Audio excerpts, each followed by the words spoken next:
गुजरात विधानसभा चुनाव के चलते भाजपा, कांग्रेस और आम आदमी पार्टी के साथ साथ एआईएमआईएम भी इस बार गुजरात की सियासत में अपनी जगह बनाने की कोशिश कर रही है। इसी के तहत एआईएमआईएम के चीफ असदुद्दीन ओवैसी गुजरात के वडगाम में आए और यहां उन्होंने एआईएमआईएम के लिए समर्थन मांगा। गुजरात में विधानसभा चुनाव का माहौल तेजी पकड़ चुका है।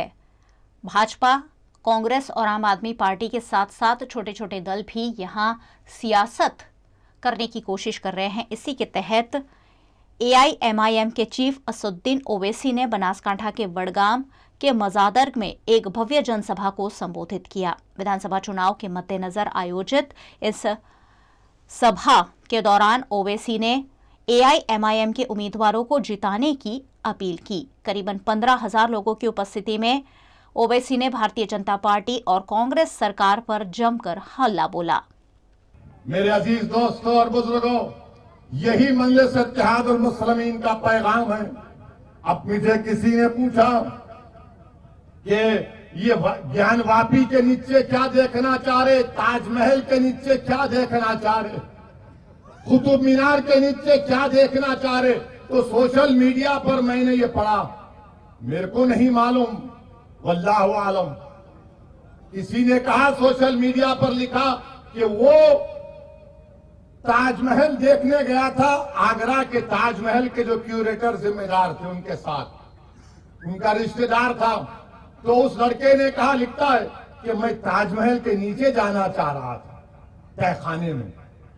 तो उसको डायरेक्टर ने कहा कि देखो सेलफोन की इजाजत नहीं है, सेलफोन रख दिए। फिर जब नीचे गए तो फिर चेक किया गया कि क्या सेलफोन है, नहीं था।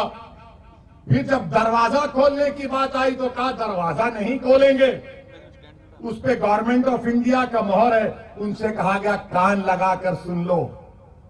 तो उस लड़के ने ताजमहल के तहखाने में जो कमरा है उसमें कान लगाकर सुना, और वो खुद सोशल मीडिया पे लिख रहा है कि उसने बड़ी खूबसूरत इंसान की आवाजें सुनी, उसने बड़ी खूबसूरत इंसान की आवाजें सुनी। और वो क्या कह रहे थे ताजमहल से कि चौकीदार को बोलो नौकरियां नहीं है नौजवानों के पास, चौकीदार को बोलो कि पेट्रोल को कीमतों को कम करें। आवाज, सुरीली आवाज आ रही थी कि चौकीदार से बोलो कि महंगाई बहुत बढ़ गई, कम करो।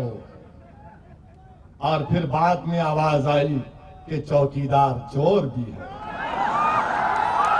ये मैं नहीं, वो तो लिखा है। मुझ पर केस नहीं बुक कर सके। इस देश को अगर खतरा है तो मुसलमानों से। मैं आपके दरमियान में खड़े होकर ये बात साफ और वाज़ेह अल्फाज में कह रहा हूं कि इस देश को अगर खतरा है तो गांधी के कातिलों से खतरा है। इस देश को अगर खतरा है तो नाथूराम गोडसे को अपना हीरो मानने वालों से, इन जालिमों से खतरा है। मगर इस पर बात नहीं होगी। गोडसे के भक्त आज ये नफरत की फिजा भारत में पैदा कर रहे हैं। आज आप देख रहे हैं कि जब मैंने हिजाब के मसले को उठाया तो उत्तर प्रदेश के विधानसभा के चुनाव चल रहे थे, तो मुझ पर तनकीद की गई कि ओवैसी तुमने उत्तर प्रदेश में हिजाब के मसले को क्यों उठाया। मेरे अजीज दोस्तों और बुजुर्गों, मैं हुफ्फाज़े किराम के दरमियान में खड़े होकर लबकशाई कर रहा हूं। मैं उलमाए किराम के दरमियान में खड़े होकर बोलने की जुर्रत कर रहा हूं। मैं सियासत के मदरसे का तालिब इल्म हूं और सियासत सीखने की कोशिश कर रहा हूं, और सियासत का तालिब इल्म होने की बुनियाद पर मैं ये कह सकता हूं कि हर चीज इस्लाम दुश्मन ताकतें ये देखती हैं कि मुसलमानों को मुल्क के एक हिस्से में चुमटी लेकर देखो, तनकीद करके देखो, इनको हिलाकर देखो, इनका रद्द अमल क्या होगा।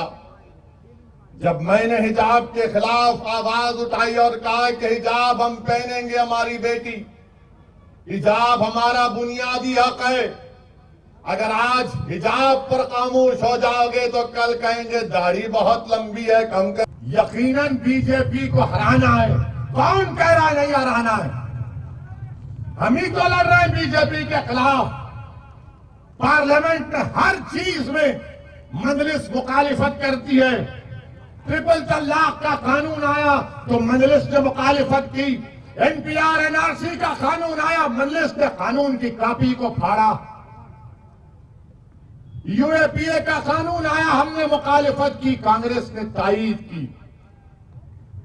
क्या कांग्रेस ने अमित शाह के लाए हुए तरमीमी बिल की तायीद नहीं की? तायीद की। और आज आप हम पर उंगलियां उठाते हैं। मेरे अजीज दोस्तों और बुजुर्गों, मेरी जिंदगी का एक ही मकसद है कि मेरी जमात का पैगाम यही है कि आपके सियासी नुमाइंदे कामयाब होकर जिला परिषद हो, असेंबली हो, पार्लियामेंट हो, जाना चाहिए। आपकी आवाज सुननी चाहिए। मेरे अजीज दोस्तों और बुजुर्गों, आज आप देख रहे हैं कि ज्ञानवापी मस्जिद का मसला उठा दिया गया। जब मैंने उस पर कहना शुरू किया तो फिर से उंगलियां उठाना शुरू कर दिए, तनकीद करना शुरू कर दिए कि आखिर तुम क्यों बोल रहे हो?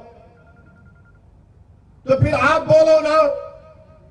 जो मुझे खामोश रहने के लिए कह रहे हैं, आप क्यों नहीं बोलते?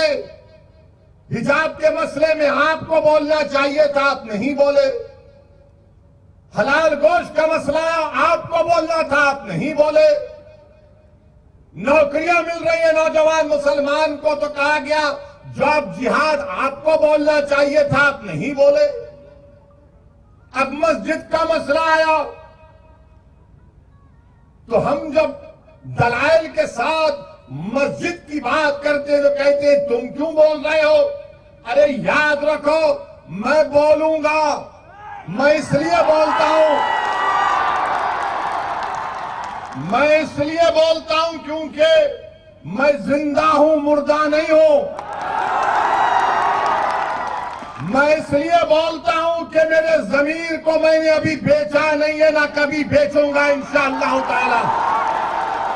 मैं इसलिए बोलता हूं कि मैं सिर्फ अल्लाह से डरता हूं, किसी मोदी से, योगी से नहीं डरता हूं।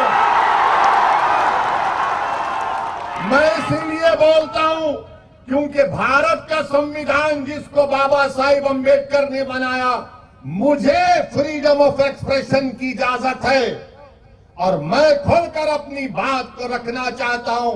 हां, तुमको अगर मेरी बात पसंद नहीं आती है तो अपने कान में उंगलियां रख लो, मगर तुम मेरी जबान को बंद नहीं कर सकोगे। गुजरात के पटेल भाई, मुसलमानों की उनकी आबादी एक है और उनके 47 एमएलए जीत सकते हैं और हमारे 3 क्यों जीत रहे? बताओ, कौन डील कर रहा है? कौन डील कर रहा है? मेरे अजीज दोस्तों और बुजुर्गों, और फिर कांग्रेस के 12 एमएलए बीजेपी में भाग गए। मेरे से पूछ कर गए थे क्या? 12 भाग गए। क्या मैंने उनको बिठाकर हैदराबाद की बिरयानी खिलाई?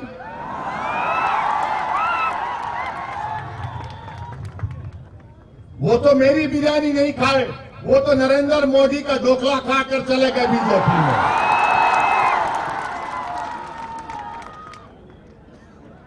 अब कांग्रेस पार्टी कुछ नहीं बोलेगी इस पर। ये आप क्यों आ रहे? राहुल गांधी अमेठी में हार गए, मैं नहीं था। कैसे हार गए राहुल गांधी, बताओ? फिर आप केरल को जाते हैं, केरला को, वहां पर जीतते। क्यों जीते? क्योंकि 35% मुसलमान है। अमेठी में हार गए, मैं नहीं था, मजलिस नहीं थी। मगर बोलेंगे नहीं, ओवैसी वहां से गुजरा था, मैं तो गया भी नहीं। आपके 12-13 एमएलए गुजरात से चले गए। क्या ये बात सच नहीं है कि वडगाम के कांग्रेस के जो साबिका एमएलए थे, मनी भाई, मनी भाई चले गए, टाटा कर गए। क्या आपके खाने की दुकान पर मनी भाई खाकर गए थे क्या